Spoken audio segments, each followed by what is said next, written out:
Hello বন্ধুরা, সবাই কেমন আছো? আশা করি সবাই খুব ভালো আছো আর আমরাও অনেক ভালো আছি। তো আজ থেকে প্রায় 13 দিন আগে তোমাদের সাথে লং ভিডিও শেয়ার করেছিলাম। আজকে আবার একটা লং ভিডিও শেয়ার করছি, যেটা হচ্ছে আমার জন্য খুবই স্পেশাল একটা ভিডিও। এই ব্লগটা হচ্ছে মেনলি আমার বিয়ের পরের দিন, মানে ভাত কাপড়ের ভিডিও। এটা দিন ধরে ভাবছি শেয়ার করবো এই ভাবতে ভাবতে প্রায় 1 বছর কেটে গেল ল্যাদ খেতে খেতে। তো বাড়িতে অনেক রকম মেনু, সকালে যেমন আমাদের ভাত কাপড়ের সবকিছু রান্নাবান্না, বিকালে তাছাড়া আমার মা বাবা সবাই আসবে তত্ত্ব নিয়ে। তো এখানে দেখো অভিজিৎ বসে গেছে সালাদ কাটতে, আর আমি এখানে বসে বসে ভিডিও বানাচ্ছি। তো প্রথম তো এইরকম কেয়ার সবারই থাকে, বাট এখন তো জানো কি অবস্থা হয়। 1 বছর পর এসে বলছি যে এখনকার অভিজ্ঞতার সঙ্গে তখনকার অভিজ্ঞতার অনেক পার্থক্য। আর এই দেখো এখানেও সালাদগুলো কেটে নিচ্ছে, আর এখানে সবাই কাজ করছে, শুধু আমি করছি না, আমি নতুন বউ তো তাই ওইভাবে বসে আছি। এখানে আমাদের রান্না বান্না সব শেষ, এবার ভাত কাপড়ের অনুষ্ঠান স্টার্ট হবে, তাই বৌদি থালা সাজিয়ে নিয়ে চলে এসছে। আর এখানে আমি লাইট সব জ্বালিয়ে দিচ্ছি যাতে ফটোটা ভালো আসে, ওই জন্য আর কি। তো সত্যি কথা বলতে এগুলো এখন নিজের চোখে দেখছি, সত্যি বিশ্বাস করতে পারছি না যে আদৌ এগুলো সত্যি হয়েছে। 10 বছর ধরে যেটা স্বপ্ন দেখছিলাম আস্তে আস্তে সেটা পূরণ হচ্ছে। মানে আমার মামি শাশুড়ি বৌদি সবাই মিলে আমাদের শিখিয়ে দিচ্ছিল যে কি কি বলতে হবে না বলতে হবে। আর এখানে তো অভিজিৎ চরম ইয়ার্কি মেরেই যাচ্ছে, মানে আমি হাসি আর কন্ট্রোল করতে পারছি না কোনো মতে। তো যা যা বলতে হয় ও সবই বললো। তো এবারে হচ্ছে আমার বলার পালা, মানে আমি আবার মনে করিয়ে দিচ্ছি দেখো ওকে যে এই জিনিসগুলো বলো কিন্তু সবার সামনে। তো মেনলি যা যা বলতে হয় সবই বলেছে, আর কিছু কিছু আমিও বাড়িয়ে বাড়িয়ে বলিয়েছি যে এইগুলো বলবে এগুলো করতে হবে ওগুলো করতে হবে। তো তারপরে এখানে হচ্ছে আমরা পোজ দিয়ে ভালো মতো ফটো তুলছি, আর দেখো দাঁত কি পরিমাণে বের করছে আর আমাকেও হাসাচ্ছে, আর সবাই যা হাসছি। টাইমে ওর গলাটা কিন্তু ভালোই ধরে গেছিলো, কারণ একে তো শীতকাল, তার মধ্যে আমাদের যেহেতু নতুন ফ্ল্যাটের মানে কিছুই ছিল না, মশলাপাতি বাজার হোক সব একা হাতে ওকে করতে হয়েছে। প্লাস আমার বাড়িতে যা যা কখনো দরকার হতো ওকে ফোন করে বলতাম, ও দিয়ে যেত, মানে সব কিছু মিলিয়ে ঠান্ডা লেগে শরীর কিন্তু খুবই খারাপ হয়ে গেছিলো। তো এখানে ফাইনালি আমরা এখন খেতে বসবো, তার আগে আমাকে দেখো পা থেকে এগুলো তুলে বলছে আমাকে প্রণাম করো, প্রণাম। তো তোমরা দেখলে ভাত কাপড়ের অনুষ্ঠান সবগুলোই দেখলে, এবার দেখো পাখি এসছে, এই যে পাখি এসছে, আর আমাকে ওই রাইস কুকার দিয়েছে একজন একটা গিফটে, পাখি ওটা ধরে ধরে একা একা নিয়ে এসছে, তাই তো পাখি?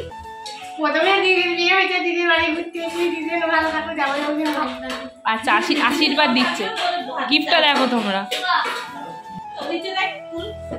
হ্যাঁ হ্যাঁ হ্যাঁ, আরে না এটা প্লাগ সিস্টেম, কালারটা সুন্দর না? তোলো দেখি ওপরে ডিজাইনটা।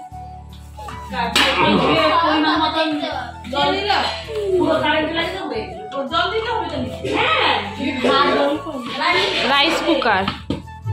তো এখন বিকেল হয়ে গেছে, এবার বিকালের রান্না সব স্টার্ট হয়ে গেছে। আবার দেখো অভিজিৎ বসে গেছে সালাদ কাটতে, ওর আজকে সারাদিন কাটছিল আর কি, সালাদ কাটাই। তো ওখানে কাটছি, আমি পাশে বসে আছি, সকালেও বসেছিলাম এখনও বসে আছি। আর ওইদিকে সব রান্না বান্না হচ্ছে, আর আমি টাইম দেখছি কখন বাবা মা আসবে কখন। তো কথা বলতে বলতে দেখো সবাই চলে এসছে, এই যে বাবা দেখো আসছে, ফার্স্টেই আমার বাবার এন্ট্রি। আর এটা হচ্ছে আমার মামার ছেলে, ও ভিডিও বানাচ্ছে। আর এই যে জামাই চলে গেছে শ্বশুরের হেল্প করতে, আর আস্তে আস্তে এখন সবাই আসবে। দেখো ফার্স্টে তোমার বাবা এন্ট্রি নিল, তারপরে হচ্ছে আমার এটা পিসা, বড় পিসা। তো বড় পিসাও সেজে গুজে চলে এসছে, তারপরে আমার বড় পিসি, আর পেছনে হচ্ছে আমার ছোট মাসির মেয়ে, আমার বোন, তারপরে হচ্ছে আমার ভাই। ঠিক আছে, আমার ভাইয়ের ফ্যাশন কিন্তু তখন অতটাও ছিল না, এখন যতটা ফ্যাশন বেড়েছে। মহারাজা আসছে দেখেছো, হাতে একটা তত্ত্ব রে নিয়ে। তো এটা আই থিঙ্ক শাড়ি দিয়ে কিছু একটা সাজিয়েছিল, তো সেটাও তোমাকে পরে দেখাবো যে তত্ত্বে কী কী আছে। তো এক এক করে সবাই আসছে, এটাও আমার একটা বোন, আগে এটা গেল ওটা আমার একটা ভাই। আর এই যে এটাও হচ্ছে আমার আরেকটা বোন। তারপরে এটা হচ্ছে আমার এক জেঠিমা, আমাদের ফ্ল্যাটের পাশের বাড়ি থাকে, মানে আমার মায়ের বাড়ির ফ্ল্যাটের পাশের বাড়িতে থাকেন। এটা আমার সেজো মামা, এটা আমার মেজো মামি। আর এই যে এটা আমার হচ্ছে ছোট মাসি, এটা আমার বড় মাসি, এটা তো পাখি, তোমরা সবাই চেনো পাখিকে। আর তারপরে দেখো আসছে আমার সেজো মামি, তারপরে আমার টুম্পা মাসি, আর তারপরে এই যে আমার হচ্ছে ছোট মাসির ছেলে, মানে এটাও আমার ভাই।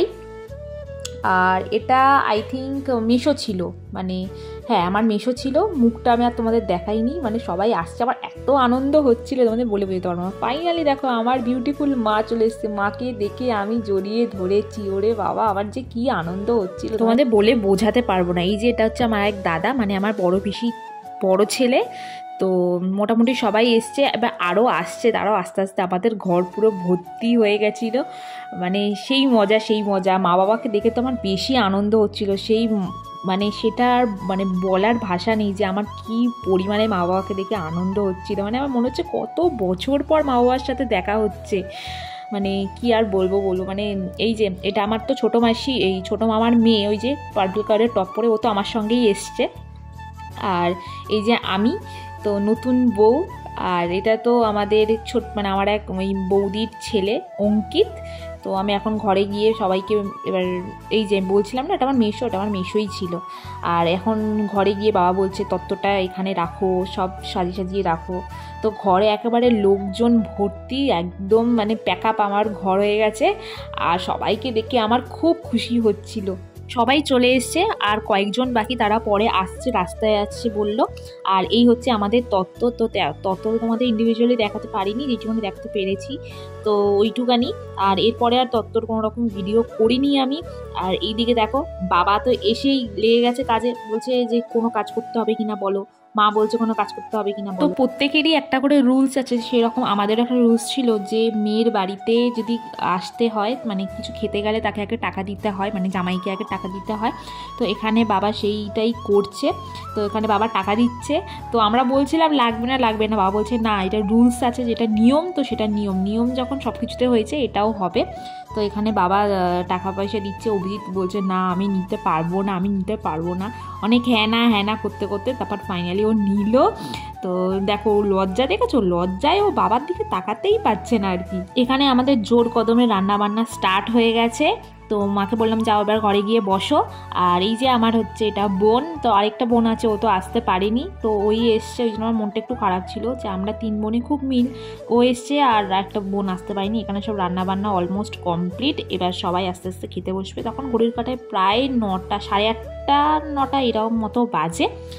আর এই যে আমাদের কিন্তু রান্না সব ঘরেই হয়েছে, বাইরে থেকে কোনো খাবার দাবার আনায়নি, ঘরেই সব রান্নাবান্না হয়েছে, যেহেতু স্পেসটা ছিল ওই জন্য ওখানেই রান্নাবান্না সব করেছে। আর এবার আমার শাশুড়ি এসছে ঘরে, আমার বাবা মা সবার সাথে আলাপ করিয়ে দিচ্ছে যে কে কী হয়। তো আমার বড় পিসার সাথে তো ওনার আলাপই হয়নি, বড় পিসা খুবই কম আসেন, তো ওই জন্য এই যে বড় পিসা, আমার মামি, সবাই সাথে আলাপ হচ্ছে। আর এই যে অভিজিৎ জামাই চলে এসছে সবাইকে চা দিতে। তো আমার কিন্তু আজকে কোনো কাজ নেই, আমি রিল্যাক্সে ঘুরছিলাম, আর এদিকে অভিজিৎই দিচ্ছিল সবাইকে। আর এখানে সবার এখন চাটা খাওয়া হয়ে গেছে, এই যে আমার বড় পিসাইটা, আর চাটা খাওয়া হয়ে গেছে। এবার আস্তে আস্তে সবাই খেতে বসবে, আর ওইদিকে বসে গেছে অলরেডি খেতে। এটা হচ্ছে সব ফচকে, মানে সব আমার ছোট্ট ভাই বোনরা, এদেরকে একটা ছোটো ঘরটায় বসিয়েছিলাম, আর ওই ঘরে সব বড় ঘরে সবাই বড়রা বসেছিল। সত্যি কথা বলতে বিয়ের পর যত না আমার মা বাবার জন্য আমার কষ্ট হয়েছে, ততটা তার থেকে দ্বিগুণ মানে 4 ডবল বেশি আমার ভাইয়ের জন্য আমার কষ্ট হয়েছে। আর এই যে দেখো তোমাদের একটু তত্ত্বটা আমি দেখিয়ে দিচ্ছি, দেখো এইভাবে তত্ত্ব সব কিন্তু, মানে আমি তো বিয়ের আগের দিন রাত অবধিও সব গুছিয়ে প্যাকিং করে এসছি। তার সাথে আমার ডেজি আন্টি মানে খুবই হেল্প করেছে, আমি তো অত কিছু জানতাম না। তো ডেজি আন্টিও প্যাকিং করে দিয়েছে, আমিও করেছি। আর আমার আসার পরে বাবা কিছু জিনিস প্যাক করেছে।